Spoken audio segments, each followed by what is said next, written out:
अफशां कादिर साहब आई। Hello hello. Hello. Hello जी। हाँ जी, क्या हाल है, जी कैसी मैं हैं? ठीक हूँ, कैसे आप हैं आप? कैसे हैं गालिब? मैं ठीक हूँ बिल्कुल। हाँ जी, क्या बात करेंगे? जी एक्चुअली जब आप अभी आपकी मैं सुन रही हूँ साथ साथ तो मुझे वो एक आयत याद आ रही थी जिसका मुझे एग्जैक्टली याद नहीं है, प्लीज आप अगर उसमें करेक्ट करा सकें। उसका मतलब ये था कि जो हेवन की चौड़ाई है वो जमीन की चौड़ाई के बराबर है। आ, आयत तो नहीं है शायद इधर, ये कोई वो हदीस होगी शायद। या पता आयत नहीं, तो या नहीं है शायद। शायद किसी जी मुझे ये नहीं कि मैं कंफ्यूज थी इसके ऊपर, मैंने बहुत लंबा टाइम पहले ये पढ़ा था और इसके शायद किसी ने एक्सप्लेनेशन दी थी इस तरह से, समथिंग वाज लाइक दैट कि जो हेवन की ब्रेड्थ है इट्स सेम एज अर्थ की ब्रेड्थ। तो तो मुझे फिर लगा कि आई जस्ट अभी आप यही बात हो रही है साइंस की इसके ऊपर, तो मेरा क्वेश्चन ये था कि ये जो फ्लैट अर्थर वाली एक थ्योरी चल रही है और बहुत सारे लोग फ्लैट अर्थर हैं भी, तो वो क्या इधर से उन्होंने डिराइव किया ये आइडिया? क्योंकि एक्चुअल में तो अर्थ फ्लैट नहीं है, लेकिन आपको पता है ये फ्लैट अर्थर एक अलग ही ग्रुप कहानी चल रही है जो कि लोग बिलीव करते हैं कि जमीन फ्लैट है। तो ये फ्लैट अर्थर्स ने बाइबल से भी डिराइव किया। आमतौर पे जितने भी हमें वेस्टर्न फ्लैट अर्थर्स मिलते हैं वो बाइबल के स्टॉन्च बिलीवर्स होते हैं, और बाइबल में ऐसी बातें लिखी हैं कि जमीन एक थाली है, ठीक है, आसमान जो है वो राइट। उसके ऊपर रखा हुआ एक सेमी सर्कल है, ये लिखा हुआ है बाइबल। ठीक अच्छा है, अच्छा, ओके। तो वो कहाँ से है? फिर कुरान से भी। फिर आपको पता है जो मेन स्ट्रीम बरेलवी हैं, खासतौर पे ये अहमद रजा बरेलवी वाले मानने वाले, आला हजरत को जो मानते हैं, जी। वो तो साफ ही कहते हैं ना कि जो है वो, कि जी जमीन जो है वो हरकत नहीं करती, जमीन साकिन है और जमीन ही मरकज है सब चीजों का, वो ये बात करते हैं। ठीक है, तो हम्म। वहां से भी ये बात आती है असल में। क्योंकि मेरे ख्याल है कुरान में ये तो है कि क्या तुमने सूरज को नहीं देखा कि वो कैसे जमीन के गिर्द घूमता है, ये तो है राइट समवेयर जिसमें सूरज को आसमान के जमीन के। नहीं, सूरज के बारे में ऐसे नहीं लिखा। ये हम्म। लिखा है कि ये सूरज चांद सितारे सारे अपने अपने दायरों में तैर रहे हैं, और वो भी अच्छा। एंशियंट ग्रीक नॉलेज ही था जिसके मुताबिक ये बात राइट। ठीक है। थी। ठीक ठीक, ओके। चलिए मुझे ये एग्जैक्टली। बस ये हाँ मुझे ये हो रहा था कि मैंने कहा ये फ्लैट अर्थ वाली कहानी यहीं से निकली होगी फिर के जो हाँ, लेकिन आपने वो करेक्ट किया कि वो बाइबल से है। चलें, thank you very much Ghalib. तो चलिए अब ठीक मैं है, सुन और रही कोई हूँ बात आपकी। करेंगे? जी बस मैं सुन रही हूँ, अगर कुछ साथ कोई क्वेश्चन आया तो मैं आ जाऊंगी वापस स्टूडियो में। चलें ठीक है, सही, ठीक है, ठीक है। चलें, थैंक यू वेरी मच। चलें ठीक है, ओके, थैंक यू। ओके चलें जी, देखते हैं थैंक आगे यू। कोई कॉलर क्या है, कह रहा है। ओके, मोमो से बात करते हैं। हेलो।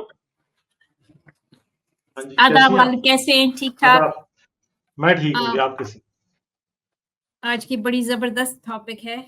कितने सारे आ, कितनी सारी चीजें हैं कुरान में जो साइंस से आ, उनका कॉन्फ्लिक्ट है। एक मैं आपसे शेयर करना चाहती थी, कुरान 71:16, ये सूरत नूह, 71:16। सूरत नूह चलें। है। हाँ जी, ये है जी। और इनमें चांद को जगमगाता बनाया और सूरज को रोशन चिराग बनाया। ये ये बात। चांद को, ये कहाँ से चांद में से लाइट निकल रही है? ये अरबिक में लिखा है वजाल अल कमरा फी हुन्ना, इसका मतलब है कि उसके अंदर लाइट डाली है, हाँ, नूरन, उसके अंदर नूर ना डाले। लाइट है। हाँ तो हाँ हमें सबको पता है कि चांद पे जा भी चुके हैं, कोई उसमें से लाइट नहीं निकल रही। ये हाँ। सबसे और ये देखिए ना कि यहाँ पे रिफ्लेक्टेड का वर्ड ब्रैकेट में ऐड किया गया है। ठीक है। हाँ, और जाकिर नाइक इसी बात पे मैं बहस करता रहता है हमेशा कि जी वो चांद को रिफ्लेक्टेड लाइट बनाया और रिफ्लेक्टेड खुद डाला हुआ है बीच में। अब तो ठीक है। अब Quran.com में हाँ एक एक लफ्ज पे अरबी पे आप कर्सर रख के हाँ देख सकते हैं, कहीं भी हाँ। कोई एंड मेड रिफ्लेक्टेड अल कमर द मून फी हुन्ना देयर इन नूरन अ लाइट, यानी फी उसने उस हुन्ना का मतलब है कि उसके अंदर रोशनी जी। बनाई। ठीक है, वह जाल शमसन सिराजन, और सूरज को एक लैंप बनाया। ठीक है। हाँ जी। और बहुत सोचने की ये बात है ये। ये बिल्कुल ही साफ ही है आपके हिसाब से। मेरे ख्याल में बच्चों बच्चों को पता है कि चांद जो है उसमें कोई ऐसी अंदर रोशनी नहीं निकल रही। तो ये मुझे बहुत अजीब सी एक आयत लगती है। और एक्चुअली ये ऐसी है और इसके ऊपर बहुत कलाबाजियां खाते हैं। कलाबाजियां रिफ्लेक्टेड डाल दिया उसमें। हाँ एक है सूरतुल फिरकान 25 नंबर कितना 53 25 2553 53। ये भी एक और आयत है जिसमें इसके तो एक्चुअली ये है 2553। ये हाँ जी इसके और वही बहुत है सी जिसने बोले बोले और वही है जिसने दो समंदर आपस में मिला रखे हैं। ये है मीठा और मजेदार और ये है खारी कड़वा। इन दोनों के दरमियान एक हिजाब और मजबूत ओट कर दी है। ठीक है जी। अगर आपने व्हाट्सएप पे आपके पाकिस्तानी मुसलमान रिश्तेदार हैं, वो आपको बहुत से ऐसे वीडियो भी भेजते हैं जिसमें ये चीज नजर आ रही होती है और उसमें बताया होता है कि शायद ये एक दरिया है और एक समंदर है और एक उसमें कई कहते हैं कि दो, एक अटलांटिक ओशन है, एक पैसिफिक ओशन है, एक ब्राउन सा लग रहा है और एक ब्लू लग रहा है और वो अलग अलग हैं। और ये इसमें लिखा हुआ है कि कभी मिक्स नहीं होते। ये चीज तो बिल्कुल साइंस के खिलाफ है कि अगर पानी है उसमें डिफरेंट भी अगर डेंसिटी है, कोई उसमें नमक भी है, एक में नमक नहीं है, ये अलग अलग तो नहीं रहेंगे। ये फिजिक्स के खिलाफ है। और दूसरी बात है कि समंदर के पानी में और दरिया के पानी में कोई फर्क तो नहीं है तो दोनों H2O ही है जी और दोनों मिलते हैं आपस में। दूसरी बात है कि उनमें सिर्फ और सिर्फ जो डिजॉल्व्ड चीजें हैं उनका फर्क है। सिर्फ और सिर्फ पानी तो एक ही है और पानी मिलता भी है। इसमें कोई ऐसी हैरानगी की बात भी नहीं। ठीक ये है बहुत ही मिलता अजीब सी है और कहीं पे कोई बैरियर नहीं है उन दोनों के दरमियान में। मैं समझता हूं कि ये बैरियर जो था ना वो इसके दरमियान नहीं है जिसकी तरफ कुरान इशारा कर रहा है। ये टेथियस सी यानी जमीन दरमियान में थी पुराने मॉडल के मुताबिक और उसके गिर्द गिर्द एक समंदर था। फिर उस समंदर के बाहर एक खारे पानी का और कड़वे पानी का क्योटिक वाटर था जिसे टेथियस सी कहा जाता था। ठीक है तो जो आम समंदर है उसकी और उसके दरमियान में भी एक बैरियर था जो नहीं टूटता था पुराने लोगों की नजर में। मुझे लगता है ये उस तरफ इशारा है असल।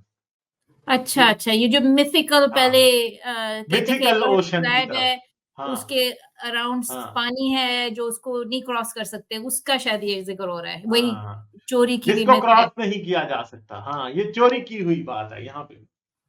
ये वो नहीं है कि जी कोई समंदर में कोई ऐसी जगह जहां पे पानी नहीं मिलता। भाई पानी तो इस जमीन के ऊपर जितना भी है वो सब का सब आपस में मिक्स होता है। वाटर साइकिल इसी चीज का नाम है। ठीक है ऐसा है ही नहीं है कि कोई पानी दूसरे पानी से सेपरेट है। कोई कोई जगह है जहां से बहुत ही लाइक वाटर का टेम्परेचर कोई डिफरेंट है, आइसी है या उसमें ज्यादा सॉल्ट है, हाँ लेकिन ये नहीं कि हाँ उनके दरमियान मिक्सिंग नहीं हो रही। मिक्सिंग कुछ तो जरूर हो रही होगी। एग्जैक्टली मिक्सिंग तो हो रही है। तो ये ऐसे हो ही नहीं सकता कि मिक्सिंग नहीं हो रही। वाटर साइकिल ही नहीं एग्जिस्ट करेगा अगर मिक्सिंग नहीं हो सकती तो। ठीक है जी वाटर साइकिल के खिलाफ है ये। वाटर साइकिल जो कि जमीन पे पानी का सबसे बेसिक प्रिंसिपल है। असल में ये कहना कि कहीं दो किस्म के पानियों में कोई बैरियर है और वो नहीं मिक्स होते कभी भी, बेसिकली ये कहना है कि वाटर साइकिल एग्जिस्ट नहीं करता। बिल्कुल। ये खाली दो हैं आयात, लेकिन बहुत सी ऐसी चीजें हैं जो इंसान लोग अटेंशन नहीं पे करते इस पे। और ये जो ब्रैकेट्स में जो घुसा देते हैं अल्फाज, उनको क्लैरिफाई करने के लिए, उसकी वजह से लोग पैसिफाई हो जाते हैं कि नहीं भाई चलो ये इसका मतलब है। अरबी तो लोग ज्यादा नहीं पढ़ते। आजकल हम सब पढ़ के एक एक लफ्ज को आप चेक कर सकते हैं कि क्या कह रही है ओरिजिनल अरबिक। इसको ट्रांसलेशन को ट्रस्ट ना करें। और यही था मेरे पास। और we hope to learn more और आपकी चीजें जो आई थिंक जैसी जैसी पता चलती जाती है हमें कुरान में जो साइंटिफिक मिस्टेक्स हैं उससे लोग जाग जाते हैं। अच्छा जी, thank you so much for taking me. चलें ठीक है बहुत शुक्रिया अच्छा जी, मोमो। फिर थैंक बात यू। करेंगे। ओके अच्छा, ओके खुदा ओके जरूर हाफिज। बात करेंगे। Okay thank you bye bye. अच्छा जी नॉन कन्फर्मिस्ट से बात करते हैं। नॉन कन्फर्मिस्ट क्या हाल है कैसे हैं आप? हाँ खालिद, कैसे हो? मैं ठीक हूँ सॉरी आप मैंने सुनाइए। आज नॉन पैनलिस्ट डे पे आपको ज्वाइन किया है। नहीं आप नहीं कोई मुझे बात एडिशन कर ठीक है। लीजिए। आप का टॉपिक काफी इंटरेस्टिंग था, साइंटिफिक एरर्स पे in the Quran. I think one caller did come जिन्होंने वो समंदर वाली बात की थी ना कि the two waters do not mix. सूरह रहमान हाँ में भी इसकी एक आयत है, I think it is 19 and 20. Instead of you bringing it up, मैं आपके सामने पढ़कर मैं थोड़ा कुछ मुझे उस पर ऐड करना था, just giving a different angle to it. कौन सी आयत है, Now, दिखाएं, मैं दिखा देता हूँ। 55, Surah Rahman, Surat number 55, ayat 19 and 20. So, back to back. निकल आई। अच्छा जी, ये सूरह रहमान और आयत है जी, इसने दो दरिया जारी कर दिए जो एक दूसरे से मिल जाते हैं, इन दोनों में एक जी आड़ है, उससे बढ़ नहीं सकते, ये है जी। जी अच्छा, तो अब वी वुड एक्सपेक्ट कि अगर कोई बुक है इस तरह की बात करिए तो उसके पीछे कोई एक्सप्लेनेशन भी दी जाए। बस बोल देना कि ये दो पानी नहीं मिलते, I think it is not enough. There is a concept called halocline barrier. इस चीज को हेलोक्लाइन बैरियर कहते हैं, जो कि दो डिफरेंट वाटर्स को मिलने नहीं देता। अब उसका रीजन आपने भी बताया था, हम लोग पहले भी डिस्कस कर चुके हैं, सैलिनिटी होता है कि एक वाटर की सैलिनिटी डिफरेंट हो और दूसरे से। सो सीमिंगली इट्स लगता है ऐसे कि ये दो पानी आपस में नहीं मिल रहे because of the halocline barrier.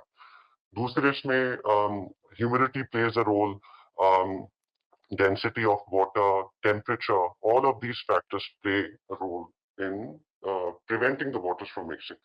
So अगर कोई perfectionist religion है वो इस तरह की बात कर रहा है तो we would have expected them to tell us exactly कि ये पानी क्यों नहीं मिल रहा है, rather than saying कि ये पानी इसलिए नहीं मिल रहा है because we are preventing them from mixing.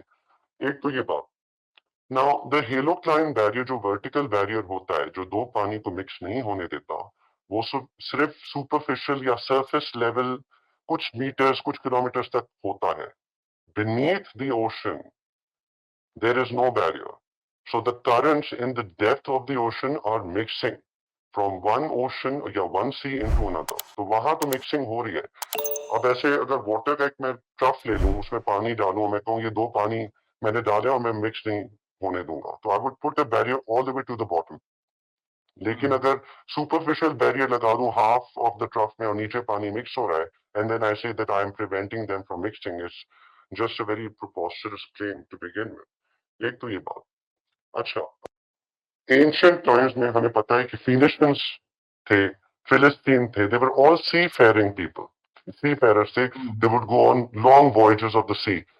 ये phenomenon कोई unusual बात नहीं है, ये ancient civilizations, even अगर आप रोमन्स देखें, उनका कार्थेनिजियंस के साथ जो वॉर होती थी, शुरू में ट्रेड होता था, फिर they were at war with those North African people. उन वहां पर मेडिटेरेनियन सी भी था। I am sure that they must have encountered the Mediterranean sea not mixing with the Atlantic ocean. फिर अगर आप साउथ अफ्रीका की तरफ आ जाए, वहां पर भी Indian ocean and the Atlantic ocean have a barrier, और वो ऐसा एरिया नहीं है कि किसी ने ट्रैवर्स नहीं किया हो या कोई एक्सपीडिशन वहां से नहीं गई हो 7th सेंचुरी से पहले, कि भाई उसके बाद ही पता चला। वैसे तो ये ऐसे फिनोमिनन किसी को पता ही नहीं था। पर्थ जो वेस्टर्न ऑस्ट्रेलिया में है, वहां पर भी इंडियन ओशन और पैसिफिक ओशन का बैरियर बहुत विजिबली ऑफ द कोस्ट नजर आता है। वहां काफी सारे लोग जो बोट राइड्स पे जाते हैं, वेल्स साइट करने, डॉल्फिन साइट करने, उनको भी नजर आता है। तो it's not anything unusual that no one had seen before the 7th century, और समहाउ मिराकुलसली अरब ने हमें आकर बताया, और ये भी नहीं बताया बेसिकली उसके पीछे के फिनोमिनन क्या है, सैलिनिटी का, density, and obviously the temperature difference, humidity, ये सारे फैक्टर्स होते हैं। तो ऑब्वियसली अगर एनीवेयर इन द वर्ल्ड कोई नेचुरल फिनोमिनन है, एग्जिस्ट करता है, या it's coming into play, and somehow I am the person in a certain area और मैं बता रहा हूँ, उसका मतलब ये नहीं है कि किसी और ने पहले नहीं देखा था। Phoenicians and Philistines, Carthaginians, they were all seafaring people, even Romans, उनकी एम्पायर जब एक्सटेंड हुई थी, और जहाँ रेड सी है और अरेबियन सी है वो मिलता है, तो वहां पर भी ये बैरियर बन सकता है। तो काफी ऐसी जगहें हैं, और स्पेशली रिवर्स और सीज जब वो भी आपस में नहीं मिलते तो वहां पर भी ये बैरियर बन सकता है। एग्जैक्टली। तो मुझे ये ऐड करना था, I was watching your stream when the female caller came, आप लोग बात कर रहे थे, तो मैंने सोचा मैं लेट जब मुझे टाइम मिले तो मैं आपसे आकर हेलो क्लाइंट बैरियर पे बात शेयर करूं। मुझे इजाजत। चलें ठीक है, और कोई बात है बस एंड करते हैं वरना हम लाइक शेयर और सब्सक्राइब करना मत भूलें। इसके साथ साथ आप मेरे चैनल को पेट्रियन पर सपोर्ट कर सकते हैं। पेट्रियन का लिंक वीडियो की डिस्क्रिप्शन में है।